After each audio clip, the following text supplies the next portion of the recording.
So we're speaking about various trusts holding variable annuities, so supplemental needs trusts or other trusts that utilized as investment vehicles, and one of the underlying possible investments in those trusts is a variable annuity. So Mr. Shafir, take us through a scenario where a beneficiary does not currently need income or maybe cannot receive income, where a trustee cannot distribute that income from the trust.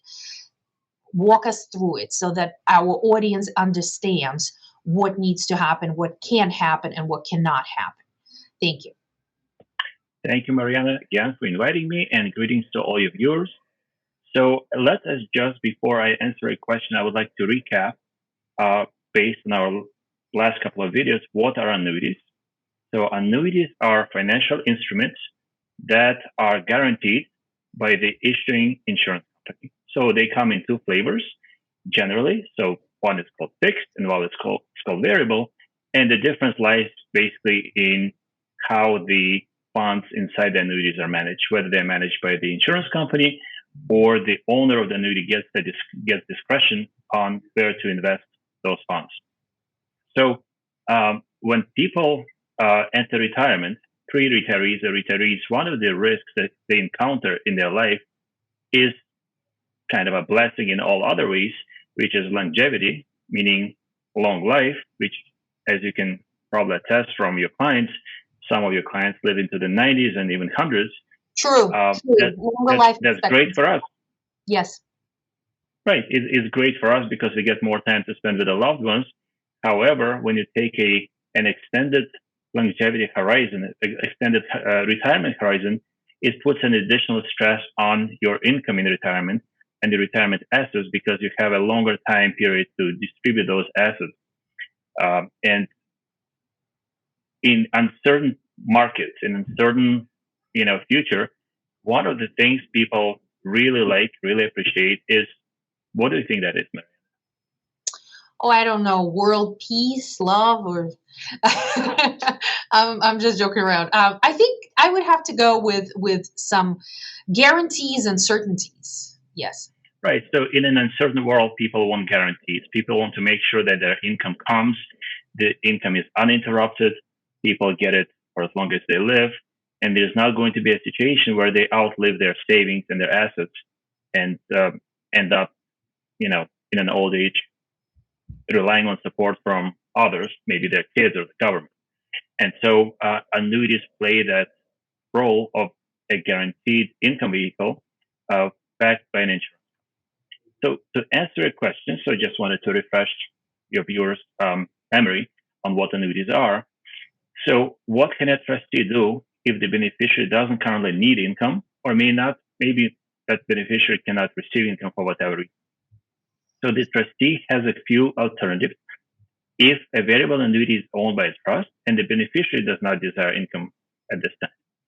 So as a vehicle, a trustee can leave the assets in an annuity and the gains on the annuity continue to grow tax deferred if the trustee chooses to continue delaying income. Mm-hmm. So if the beneficiary does not income, the trustee can just leave it in place and the growth will be compounding, right? So if the beneficiary wants to postpone paying taxes on annuity profits and does not now require income, this could be one of the options. That could be a smart choice, right? So alternatively, the trustee may decide to withdraw money from the annuity and distribute it to the trust beneficiaries in other ways. So the trustee could, for example, give the annuity income to other beneficiaries who require it, or use it to pay for other trust expenses or investments. I'm just going to interrupt just for 1 second. I'm just going to interject something here. Here, my trustees in the audience, or those of you who are thinking of becoming trustees or maybe thinking of creating trust, what you have to understand is you always have to go by what the governing document allows you to do. Okay, Mr. Shafir gives you options here, but we have to be very conscious about what is it that the trust provides. Are there other beneficiaries who can enjoy that income? Are there other ways to divert that income outside of the trust, away from the beneficiary who either does not want it or cannot receive it? Okay, I apologize, I interjected. Please go ahead, Mr. Shafir. Marianna, this is your show. You can interject as many times as you like. So I just want to draw your viewers' attention that it's vital to remember that any withdrawals or distributions from an annuity would be taxed as ordinary income and may be subject to early withdrawal penalties and minimum required distribution if that annuity is qualified. So a qualified annuity is an annuity that's funded with pre-tax dollars.